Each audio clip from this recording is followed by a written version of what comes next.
Hi guys! Welcome to my travel. So for today's video ay i-share ko nga pala sa inyo ang experience ko sa new travel days ko. So my destinations for today is the Lambingan Hills dito sa Tanay, Rizal.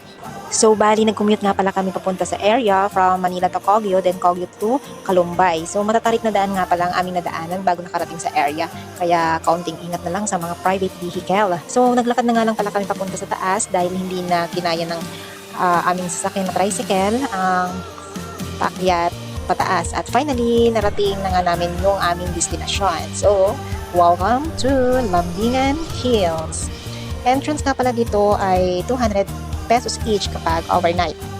Then, kung mag-rent naman kayo ng cottage, nagkakalaga naman siya ng 1,000. And then, 500 naman para sa tent kung mag-rent kayo. Pero kung meron kayong dalang tent, magbabayad na lang kayo ng 50 pesos for tent pitching.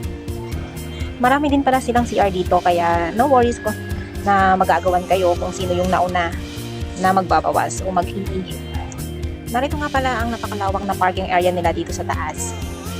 And tara, pasukin na natin ang Lambingan Hill.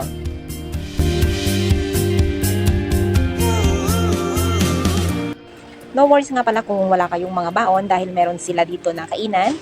Medyo mahal nga lang. Then, meron din sila dito ang pa-charge kung lobat ang mga cellphone nyo. Then, gabayad lang kayo ng 50 pesos.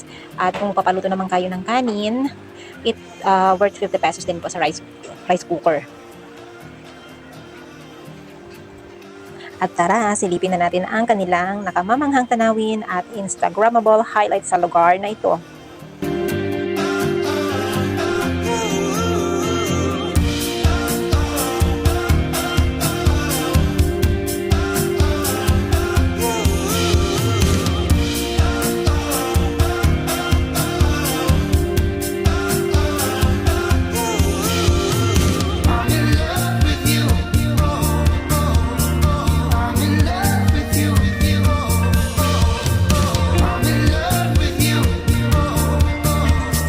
Siya nga pala guys, medyo mahangin pala sa taas kung doon kayo magtatayo ng tent sa gawing overlooking part na area.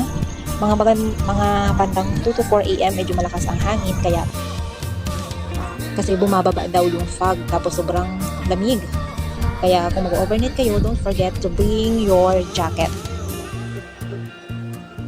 No worries nga pala din sa gabi kasi maliwanag naman yung area.